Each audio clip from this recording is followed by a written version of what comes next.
The relay warning came 32 seconds too late to save the observation vessel Nereid Alpha, and by then, the anomaly had already pierced the diplomatic exclusion zone like a filament of black ice driven through the skin of known space, leaving behind a distortion in comms and a gravity echo that rattled the orbital parameters of 5 nearby satellites, triggering an automatic security lockdown at Varelian Accord Station 7, where Commander Alian Tavraus had already issued the order to seal the upper docking arms and restrict all non-essential personnel to lower habitation tiers. Not because he feared an attack, but because he had studied patterns for nearly 30 years, and what approached did not follow any pattern. Previously known to Geran military intelligence Tros, was not prone to speculation, nor to emotional interpretation. Of data his mind worked like a grid, partitioning uncertainty with logic, running permutations through a mental framework honed over decades in the Strategium cores, and even now, standing at the center of the command disk with his 4 hands resting on the transparent input halo, his 2 inner eyelids remained partially drawn in a reflexive act of analytical focus, not alarm, because Tavros believed that fear was a distraction and a poor companion to leadership as adjutant. Vux Cast Lantry, a precision-born cast thinker trained in cognitive filtration and pattern escalation, spoke without turning toward him, her voice perfectly neutral, modulated for control rather than clarity, because Jirin protocol discouraged emphasis in moments of high volatility, and what she said arrived like a sharpened vector straight into Tavros' calculation loop. The vessel has not responded to contact queries, Commander, and our quantum-threaded pings are being absorbed without reflection. We are either dealing with a surface field technology well beyond Class X shielding or with a dimensional phase variance that nullifies standard communication lattice entirely. And I would place the probability of hostile posturing at 13%, though that number is deteriorating in correlation with its acceleration curve. Tavros didn't answer immediately, not because he was unsure, but because he had already suspected that something anomalous was inbound. There had been fragments of chatter 3 cycles ago, faint tremors and long-range distortion fields near the Uvara belt, and now this, a ship without signature, shape, or alliance, moving with such deliberate indifference to existing vector lanes that it suggested not arrogance, but purpose, as though the laws of transit, jurisdiction, and visibility no longer applied to its function. When he finally spoke, his voice carried the steady gravity of someone who had once negotiated ceasefires during the Hargan disjunction, with nothing but timing and silence as weapons, and who now understood that some silences are carved more deeply than words ever reach. Do not engage. Do not scan beyond passive wavelengths, and restrict all outgoing transmissions to encrypted burst beacons routed through non-aligned back channels. Send a Level 4 request to the Human Directorate under provisional code Incursion Black, and inform them that we have a vessel of non-local origin bypassing orbital sovereignty protocols, and that we have not, repeat, not initiated contact. Lantry, to her credit, offered no protest, only the faintest inclination of her crest spines in acknowledgement, which among the Geran was equivalent to a salute under battlefield conditions, and Tavros returned to his mental architecture, aligning the implications of what he was seeing with the one species in the quadrant capable of producing a vessel so unreadable that it effectively ceased to exist to all known sensor technology. The humans had a phrase for this kind of silence. Tavros recalled from his studies. They called it the kind that presses in from behind your ribs, the kind that builds before the lightning, before the shot, before the final word that ends the treaty. And even now, as the ship, it could still be called that, drew closer with no engines, no heat, no gravity signature, and no intent to clarify its presence, Tavros began to understand what the humans might have meant. Not fear, not awe, not uncertainty. The unbearable weight of a question that had only one answer, and that answer had already begun its approach. The human reply came faster than expected. A secured diplomatic burst that tunneled past 3 border arrays and decrypted itself inside. Varelian Station's core intelligence node, bearing the unmistakable digital watermark of Earth Directorate Prime, and though the message was brief 7 words without timestamp or signature, it carried the weight of an unspoken history. Tavros had only glimpsed in post-war briefings and indirect references buried in black file archives that no Jaren officer below Praetor rank was permitted to. Open observe only. Do not engage. It listens. The phrasing disturbed him more than the vessel itself, because humans did not choose their words lightly in high-clearance transmissions, and the structure of the sentence implied not just danger, but sentience, a form of awareness. That precluded immediate retaliation or diplomacy, and what chilled Tavros further was the final word it listens, as though this thing had no need to speak because it had always been hearing, as though sound, signal, and perhaps even thought were already compromised within its range. Elantry absorbed the message with a flick of her eyes, then turned, and though her tone remained protocol steady, there was the slightest hesitation before she spoke again, which in her case was akin to shouting, "If this is human adjacent, we must consider the possibility that they are not fully in control of it, or that they are, and prefer it this way." Tavros considered that, and the implications cascaded in a tight spiral of deduction that settled with surgical clarity in his next order.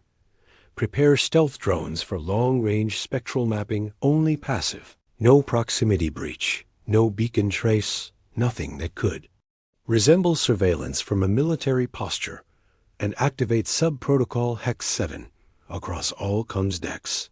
I want our linguistic systems analyzing any frequency shifts or waveform patterns that might indicate subliminal data encoding. And do not under any circumstance respond to any incoming hail, no matter the language, tone, or source masking.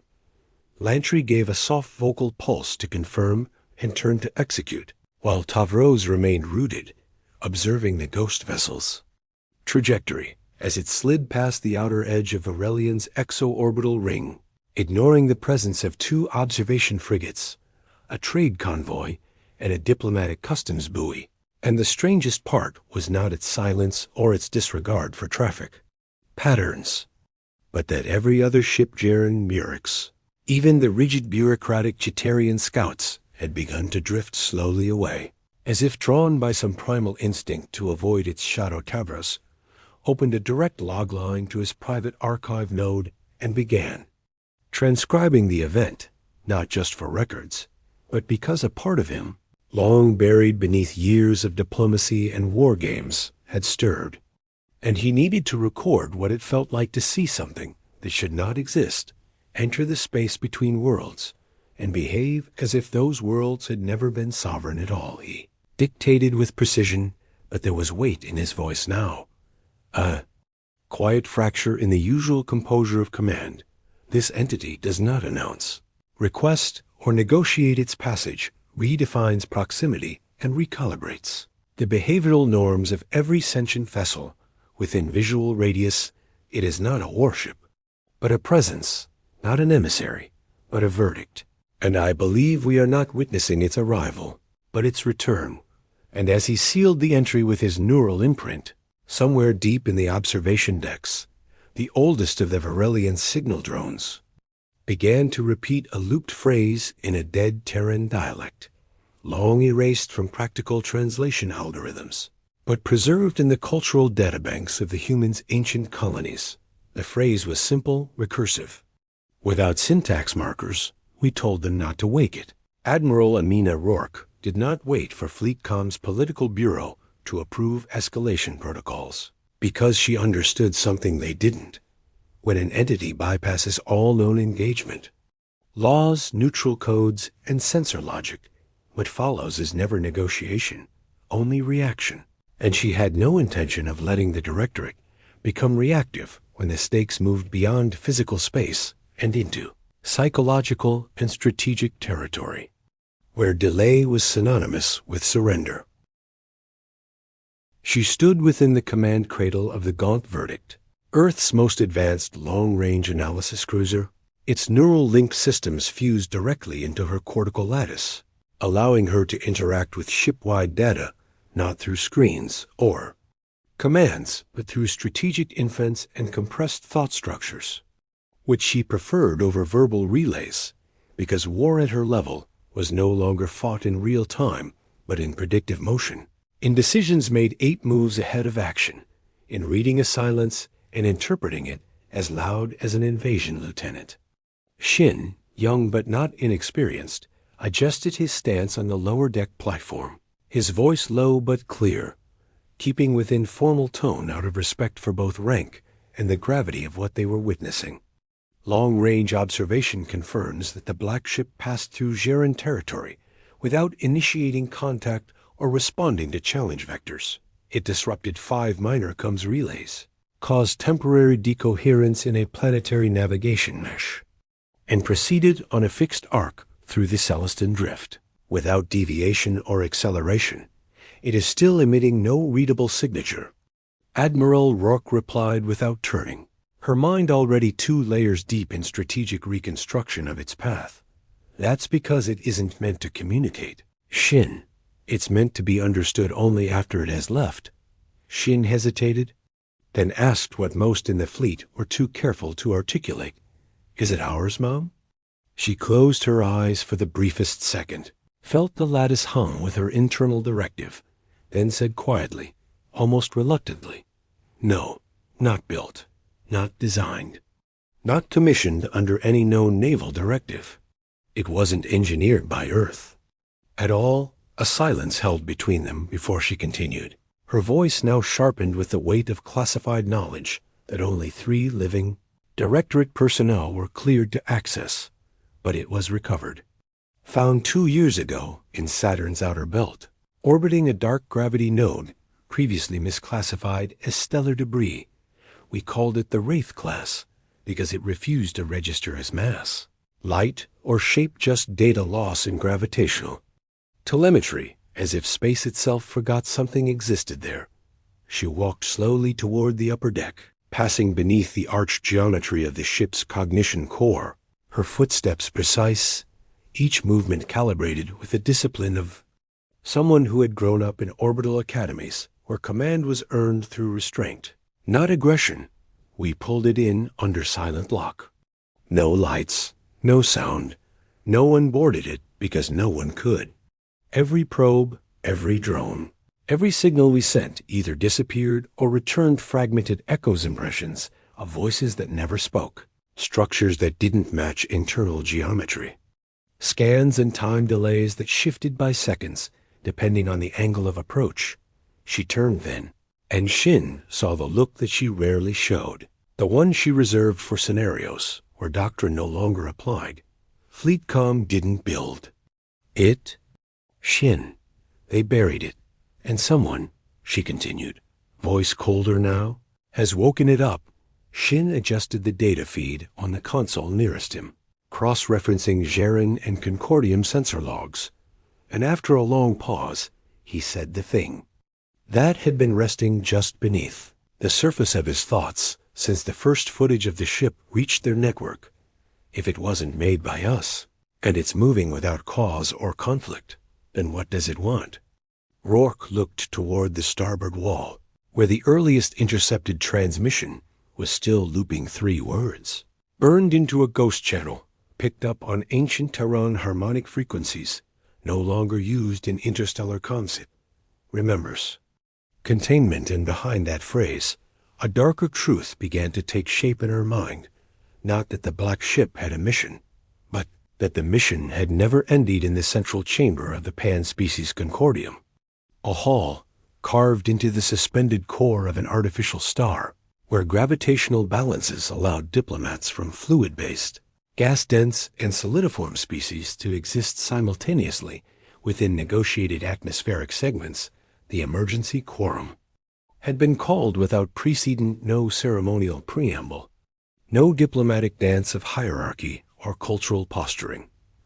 only the reality that an unaligned, unreadable vessel had passed through sovereign sectors without provocation, permission, or pattern, and the entire interstellar community now stood on the threshold of either unified action or collective silence. Ambassador Vexu of the Myrix Collective hung suspended in her hydrocradle, crystalline carapace glistening under ultraviolet emitters, tuned to her species' visible range, mandibles twitching in sharp rhythm as she addressed the chamber, her voice filtered into 5 concurrent translations to accommodate biological variance among delegates. This vessel has breached at least 6 layered treaties, invalidated 37 navigation compacts, and crossed between militarized sectors without triggering even one proximity protocol. Your Directorate Ambassador Quinn asserts that we should observe it, and yet offers no explanation, no classification, no shared telemetry. Only a command cloaked in vague implication: observe, only do not engage. Listens, these are not the statements of allies, but the half-whispers of guilt from the human delegation circle. Ambassador Serial Quinn remained composed, her tailored navy mantle still, her face impassive beneath the diplomatic veil that shielded human expressions from species that misinterpreted subtle muscular tension as aggression. And when she spoke, it was with the measured cadence of a voice trained for cold rooms, where words mattered more than allegiance and logic was the only shared language. You are not wrong to demand clarity, Ambassador Vexu, but clarity may not preserve you if what is approaching defies not only our treaties, but our shared understanding of intent. What the Directorate is asking is patience, not passivity. We are not concealing information to hoard power. We are delaying conclusion until we understand the nature of what we face.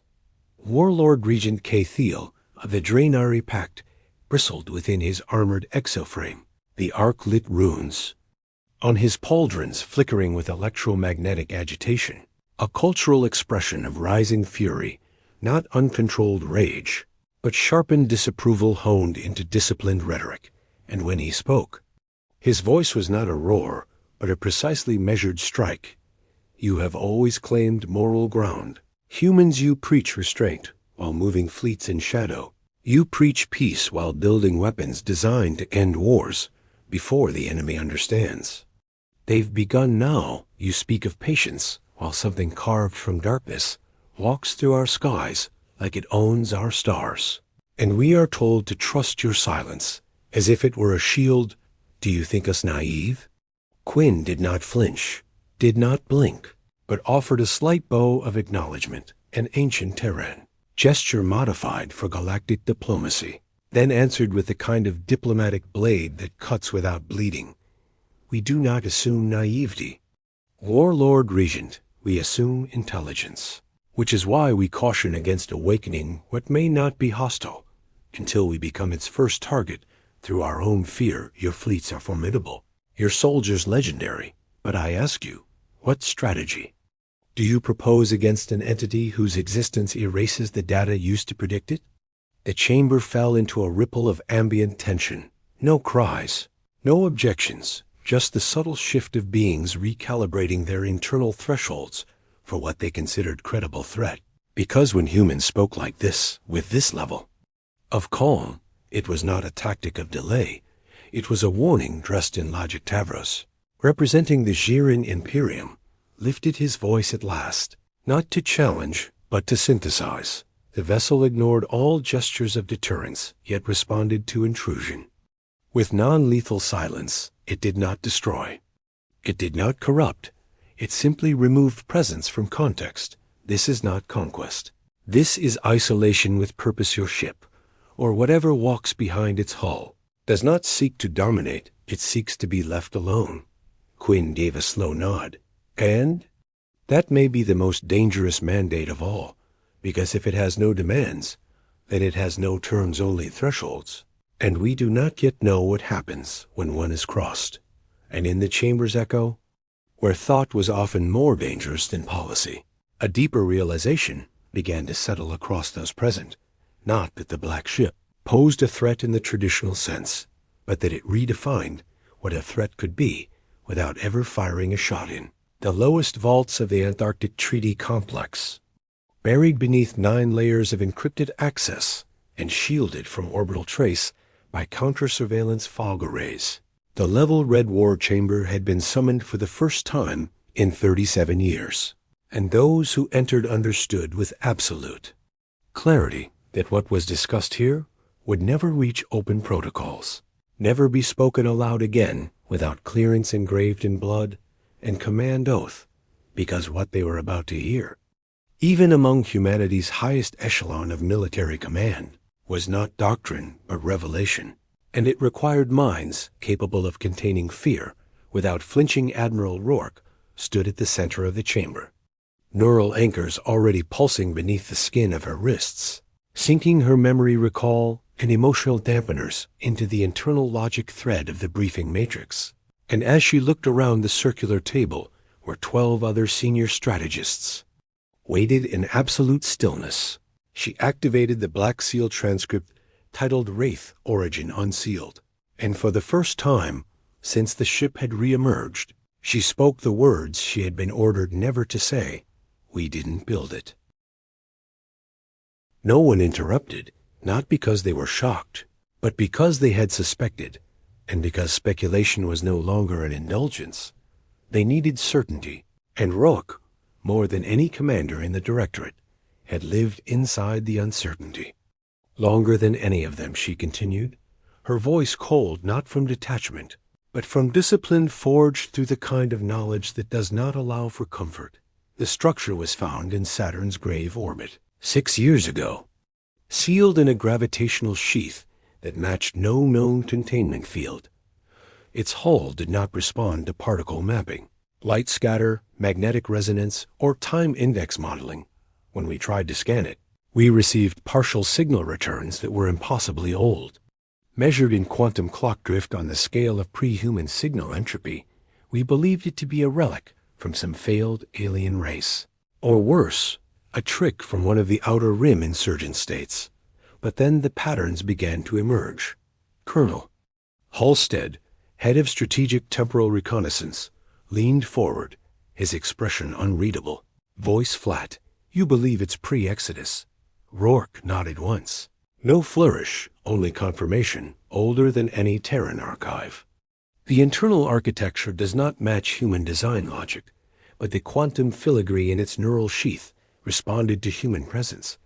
It adapted to our entropy signatures, began mapping our language, began broadcasting old Terran symbols back at us, not just from modern syntax banks, but from ancient pre-Unity dialects that haven't been spoken in centuries. Poetic structures, dead military codes, pre-digital analog cipher streams.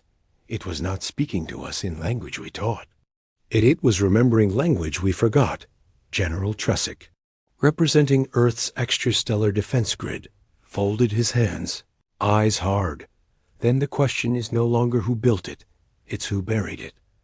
Rourke's silence was answer enough. And after a moment, she keyed the next phase of the matrix, bringing up 3 images. The first, a map of Saturn's orbit showing a gravitational wound that had since sealed without record. The second, a still frame of the ship, half encased in some kind of folded dimensional membrane.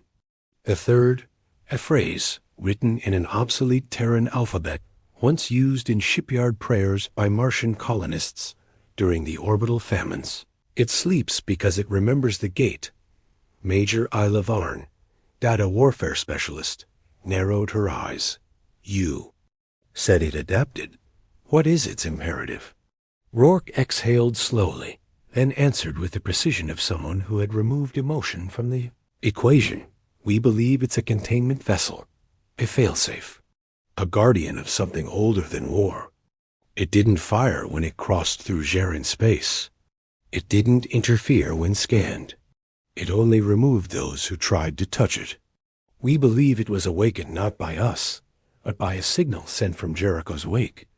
The name sent a visible ripple through the chamber, because Jericho's wake was not just another failed colony. It was the graveyard of a failed experiment. A place Earth had scrubbed from cartography under the claws of Interdict Zero. where the most dangerous weapon humanity ever tried to build had disappeared without a trace. And now, Rourke said, closing the feed, "It's heading back there." No one spoke for several seconds. And then Halstead said what they all now understood. "Then it's not our ship, Admiral." "No," Rourke said, eyes steady. "But whatever it's keeping down there once belonged to us." The skirmish began not with a battle cry or a strategic formation, but with a decision made in isolation, a decision born of pride, suspicion, and the misplaced belief that whatever moved through neutral space without protocol could be understood through force or reverse engineering. Because the Drenari Outrider Legion, despite its legendary tactical discipline, had never encountered an entity that did not respond to deterrence or yield to intimidation, and they were not prepared to accept the notion of a vessel immune to power it. Was Fleet Marshal Drell Khan of the 7th Drenari Vector, who authorized the breach maneuver at the Novar Relay, acting under Sovereign Security Doctrine Clause 19, which allowed immediate boarding actions against unidentified vessels in proximity to strategic communication relays. And while the legality of the decision would later be debated by Concordium tribunals and diplomatic panels, what mattered in that moment was the Harpoonit was a gravlock system engineered to tether enemy ships in warp drift, used for salvage, interception, or combat boarding. And it fired from the prow of the Drenari cruiser Kor Valgash with such force that its shockwave was recorded by over 40 nearby satellites, threading toward the black ship like a spear cast at the heart of silence. The black ship did not react, no. Shield flared, no weapons deployed, no evasion maneuver initiated. There was simply no response, which made the event that followed all the more horrifying, because the harpoon vanished into the ship's outer hull without impact, not as if absorbed, but as if it had been recontextualized, reframed within a physical domain where mass and motion no longer applied. And within 40 seconds, every system on the Kor Valgash ceased function, in synchronous cascade command logs recovered later would show no explosions, no electrical surges, no combat alerts, only a sudden drop into silence as the ship fell into a kind of engineered stasis, its bridge crew entering a deep unconscious state, triggered by unknown neuroreactive stimuli that bypassed armor, cybernetics, and even auxiliary life support dampers, leaving the vessel drifting without power or leadership. Then came the return. The Kor Valgash, without thrusters or command guidance, began to shift course subtly, precisely, like a stone, placed on the edge of a hill and nudged with scientific deliberation until it began a slow, methodical trajectory back toward Drenari space, passing sensor buoys with no readable propulsion, no emissions, nothing but kinetic intent. When the salvage skiffs from the Concordium Task Force intercepted it days later, they found a single anomaly, carved into the hull in micro-pattern scarification. Just above the dorsal bulkhead, where the fleet insignia had once gleamed, the message was one word, composed in old Drenari military glyph code that hadn't been used since the species unified. Its Workus Desolens on the bridge. Every officer lay unconscious, but alive. Neural patterns slowed to a synthetic sleep cycle, their minds untouched, their thoughts preserved beneath a static veil that no medical analyst could yet penetrate, as if they had been set aside by something that understood both biology and intention. The report reached the Concordium Council within 20 hours, and the debate that followed was not over who to blame, but how to respond, because the black ship had now demonstrated capacity, not of violence, but of intervention, and it had not retaliated with destruction. It had returned an insult with a lesson. And as the directive's own analysts studied the sensor data, running quantum deep scans on the resonance fields surrounding the encounter, a pattern emerged: subharmonic fluctuations, encoded not in language but in emotion, a form of conceptual feedback that left one translated meaning by every model, every interpretation, every AI heuristic. This was mercy. The emergency summit convened aboard the Equinox. Praxis was not a show of diplomacy, but an act of triage. A last attempt to stabilize the unraveling confidence of the Concordium species before panic metastasized into unilateral action. Because the event at Novar Relay had redefined the limits of control, and even the most war-hardened delegates understood that what they faced did not fear confrontation.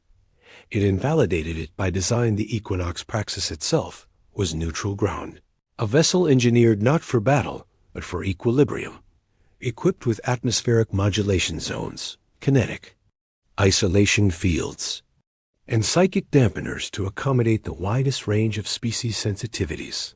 Because within its chamber, the most volatile words in the galaxy were exchanged not with passion, but with calculation, and any deviation from protocol could ignite wars that had slept for generations. Admiral Rourke and Ambassador Quinn arrived under Directorate Level 7 encryption, escorted not by guards, but by fleet strategists in passive exosuits. Because their presence here was not about power projection. It was a message that the Directorate was still composed, still measured, still in control, even if the truth clawed. In the back of every human mind, that what had emerged from Saturn's grave orbit was not theirs to control. Cathiel spoke first. His voice strained but steady, not because of fear, but because the Drenari had never encountered an enemy that returned its soldiers alive without surrender or ransom. And that paradox had shaken the bedrock of his military code. We do not accept this outcome as resolved. The Black Ship has disabled a sovereign vessel, returned it bearing markings in our ancient cliffs, and altered neural states of our warriors. Without consent, weapon, or contact, this is not an act of restraint. It is psychological warfare.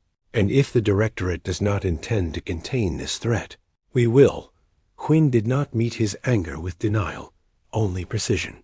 We do not challenge your right to security, Warlord Regent, but we caution against escalation on terms. You do not yet comprehend the entity in question has not retaliated. It has responded, and the nature of its responses indicates a threshold system.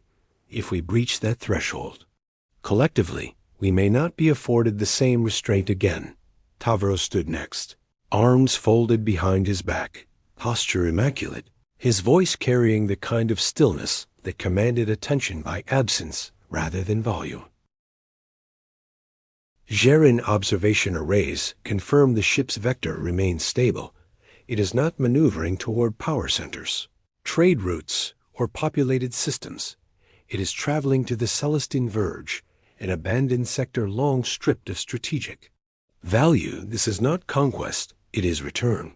Vexu's eyes glimmered with bioluminescent shifts, her mandibles briefly flexing in contemplation before she clicked out her response in translated bursts. Return to what? And why would an object if? Object it is moved with such deliberate adherence to non-interference, unless it recognizes the boundaries of civilization, yet chooses to ignore them? Admiral Rourke activated a holographic projection above the table, an ancient colony record from Jericho's wake, the last known human settlement in the Verge before its silence, marked now as Interdict 0, a classification so extreme it required biometric confirmation.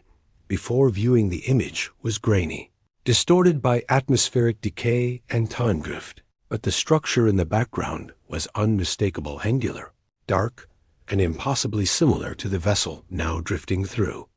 Known space, Sis said, is the last transmission received from Jericho's wake 83 years ago, before its collapse.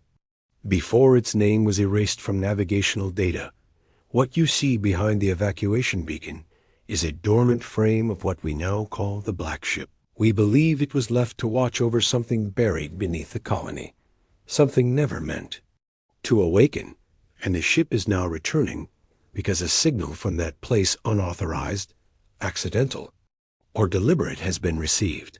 Gathiel's glare was ice-hard. Then destroy the colony, collapse the space around it, and be done with it. No, Rourke said, and for the first time there was a sharp edge beneath her tone, not anger, not desperation, but finality, if the ship is a containment measure. An ancient failsafe designed not to fight, but to seal, then destruction of its objective could destabilize the very structure of what it is trying to hold. This is not a target we can neutralize with missiles and gravity mines. This is a wound. In space held closed by design, older than any fleet in this room. And if we interfere with the stitching, we may not survive what bleeds through. The silence that followed was not disbelief, it was recognition. The kind that arrives in the hearts of commanders who have led too many wars to mistake unknown for invincible, but who now saw something that required not courage or firepower, but restraint and so, in a room where treaties were once signed through. Threat of extinction, the decision was made not to strike, not to run, but to watch, and to understand, because whatever moved through the stars in silence had not yet demanded their fear. Only. Their patience the black ship changed course only once. After the summit, and even that deviation was too precise, too intentional to be considered a maneuver, it pivoted by 2 degrees, correcting its arc with the kind of certainty that suggested not navigation but memory, as if it was not following coordinates but retracing.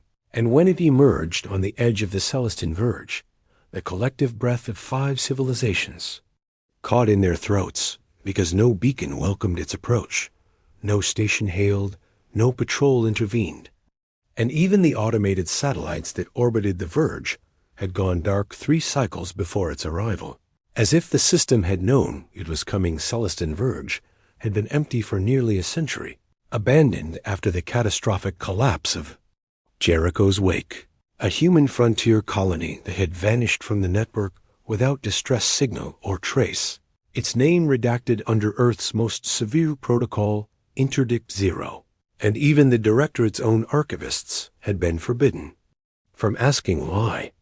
Because Jericho's Wake had not failed in economics or morale, it had disappeared under conditions no probe, drone, or deep rift scanner could explain. Its spatial coordinates intact, but its internal structure gone, the black ship reached orbit above what used to be Jericho's Wake and stopped without deceleration, without orbital lock, simply remaining, and then it opened no visual ports, no boarding ramp, no kinetic reaction. Its hull unfolded in geometric progression, shifting in impossible symmetry, revealing a structure within, not a weapon or bay, but something more ancient, more alien than the vessel itself, an anchor spanning nearly 20 kilometers in diameter.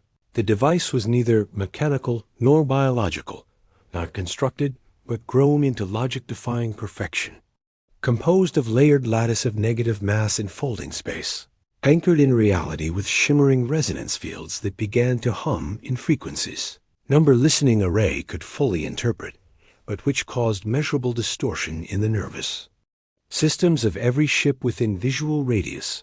Even through shielding Admiral Rourke watched from the bridge of the gaunt verdict, her command deck darkened to reduce interference, her neural filters dampening the vertigo that came with viewing the anchor's surface, because what she saw could not be described in terms of architecture or engineering. It was not built. It was meant, and she realized then, with the kind of certainty that bypasses reason and speaks to instinct, that the anchor was not a prison, it was a lock, and what it sealed was not physical, not beneath the colony, but beneath reality. Sensor teams confirmed a rift forming directly below the anchor, small at first, a tear in the local space-time lattice, then expanding in pulses rhythmic and ancient, as though it responded to some forgotten ritual. Gravity warped in spirals, light bent around imaginary lines, and then came the sound.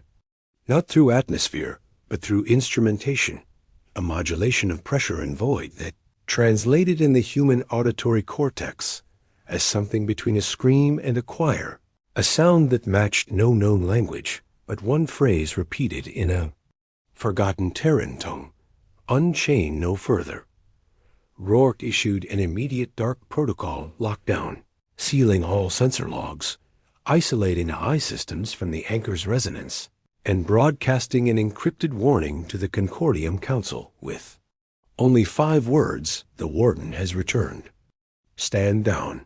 But the decision was no longer only theirs, because beneath the rift, within the fold where Jericho's wake had once touched the edge of existence, something pulsed, not alive in any biological sense, but aware, responding to the anchor, reacting to its activation, and the pulse carried mass, gravity, emotion. It reached outward as though testing its own name.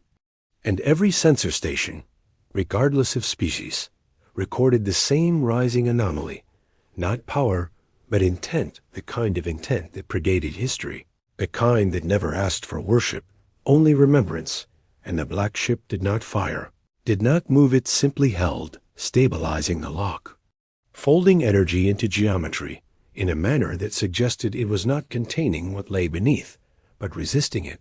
And as it did, across the verge, old satellite arrays that had never been active since the fall of Jericho flickered to life, broadcasting. A single line in frequencies, laced with quantum encryption too ancient to trace. The gate was not ours to open. On the 6th day of the black ship's station above Jericho's wake, the verge dimmed not from any planetary obstruction or astrophysical anomaly, but from a perceptual compression that began to affect all observation simultaneously across human, Gerin, Trenari, Myrix, and Concordium systems, as if the system itself were folding inward, not collapsing, but withdrawing, like an organism reflexively recoiling from what stirred beneath its surface. And every ship within the sector, regardless of shielding, began to register elevated entropy in its local spacetime signature, as though time itself no longer flowed uniformly in the presence of the anchor on board. The gaunt verdict, Admiral Rourke, remained linked into the lattice, cognitive focus stretched thin by the sustained neural synchronization required to interpret the ship's non-local telemetry arrays. And though her discipline held, even she began to feel the strain, not pain, not fear, but the sense of being watched, not by the ship or the entity beneath it, but by the concept of consequence itself, as though reality had taken notice of the intrusions and was now choosing which rules to remember. "Admiral," came Lieutenant Shin's voice, quiet but braced.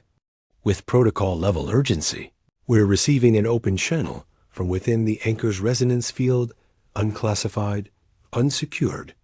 Repeating in root Terran phonemics translation matrix shows 91% alignment to pre-Exodus Earth dialects, cross-confirmed by Martian colony prayer ciphers. Rourke's response was calm, but her hand moved with deliberate speed to isolate the transmission, patching it into a private channel as her thoughts arranged into operational logic, clearing emotional latency from her internal feedback loop. Pipe it through. Direct command deck. Restrict playback to cognitive dampened frequencies only. No open relay. No AI interaction. And lock all logs to my encryption key. Shin nodded, and the voice began. It was not human, but it knew humanity. It did not speak with inflection or identity, but with absolute linguistic precision, as though each word had been practiced for millennia and buried beneath the bones of forgotten stars, waiting for a listener. This construct is the warden. Its memory is instruction, not choice. Its seal was broken by inquiry. The threshold is observed, but not maintained. Correction requires presence of origin. Rourke stared into the projection of the anchor, its slow rotations now aligned with the pulse from beneath, and she understood that the black ship had not decided to return. It had been recalled, summoned not by humans, not by accident, but by the echo of the very species that had buried it. Because humanity had once tried to solve Jericho's rift with machinery, with containment, with force and science and will, and when it failed, they erased it, pretending it had never been open. But the lock remembers and locks when forgotten. Weakened Quinn patched in from the Equinox Praxis, her voice heavy with the knowledge she had spent years suppressing under classified clearance, finally broke the silence that followed the message. There was a second ship, Admiral, a twin project. buried beneath Mars during the first colony wars, never launched, never activated, sealed because it failed Neural Integration Directive. Black Star decommissioned the entire line and archived the language that powered it. We thought the Warden was the only success. Rourke didn't look away from the anchor. It wasn't the only success. It was the only survivor. And now, as the pulse beneath the verge began to shift into rhythm and upward cadence, ascending rather than sustaining, the black ship responded by changing configuration, folding its hull inward, deploying tendrils of spatially anchored light into the rift, not to enter, but to bind, aligning the resonance across vectors that reached back to ancient orbital ruins around Europa, to deep fault memory cores hidden in Earth's forgotten cities, and to one final signal still locked in the wreckage of Jericho's last failed escape shuttle. We remember the gate, we remember the debt, and across all known networks, across species and distance and encryption, a new phrase began to appear, not sent, not broadcast, but emerging as if recalled from memory origin protocol, requested authority, required. Humanity, final decision did not belong to generals, admirals, warlords, or diplomats.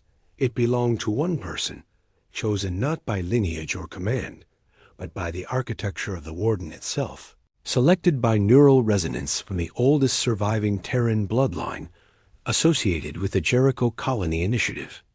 A name so forgotten by modern bureaucracies that it existed only in the metadata of a failed interstellar census file marked non-priority archival. And when the Warden's signal reached Earth, pulsing not through comms, but through buried linguistic fragments and obsolete storage cores, that name surfaced like a scar exposed under pressure DR. Ira Holland, historian, archivist, and carrier of forgotten codes, stood at the core of the gaunt verdict's cerebral interface chamber, her presence small against the towering lattice, but her mind alight with cognitive induction, neural threads synchronizing with a language no human had spoken in 1,000 years, but which now flowed through her like memory not taught, but returned because she had been chosen not for her authority, but for her inheritance. Admiral Rourke stood beside her, unmoving, her posture precise, even as the resonance in the room grew unbearable, like being held between time signatures, each breath slightly out of sync with the universe. And she watched as Dr. Holland stepped into the central ring, her voice low but unwavering. "I accept origin authority." And the black ship answered.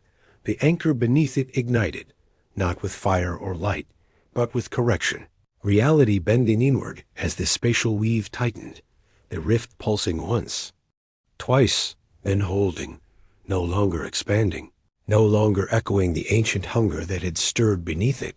And the Warden's hull shimmered into translucence, revealing not engines or weapons, but structure, a map written in folding matter, displaying interlinked nodes of memory, containment, and loss. A final transmission flowed into every observation node in the Concordium, translated not by machine, but by understanding, a concept so universally elemental that even non-linguistic species grasped its weight. The gate opened once from within the seal was broken not by war, but by forgetting. We were left to remember alone. You have now remembered, and with that, the Warden collapsed, not destroyed, but fulfilled, its structure folding inward in perfect mathematical silence, consumed by the anchor, as the resonance field sealed shut, the rift beneath it fusing into non-existence, not erased, but closed by consent. And the verge fell still, stars reappearing in their natural rhythm, time correcting itself without violence, as though the presence of chaos had finally been escorted home. Silence reigned in the aftermath, not from fear, but from recognition, because across 5 empires, 7 species, and 300 million watching eyes, the message had been made clear. Power was not in force. Power was in remembrance. Rourke lowered her head, not in defeat, but in respect, and turned to Dr. Holland, who remained standing, eyes unfocused, voice a whisper only Rourke could hear. We didn't lock it to keep them out. We locked it to keep ourselves in, and for the first time in recorded galactic history, humanity was not feared for its weapons, its resilience, or its adaptability, but for the terrifying, beautiful truth that it had once broken the universe and chosen to seal it again with its own hand, not because it could, but because it must.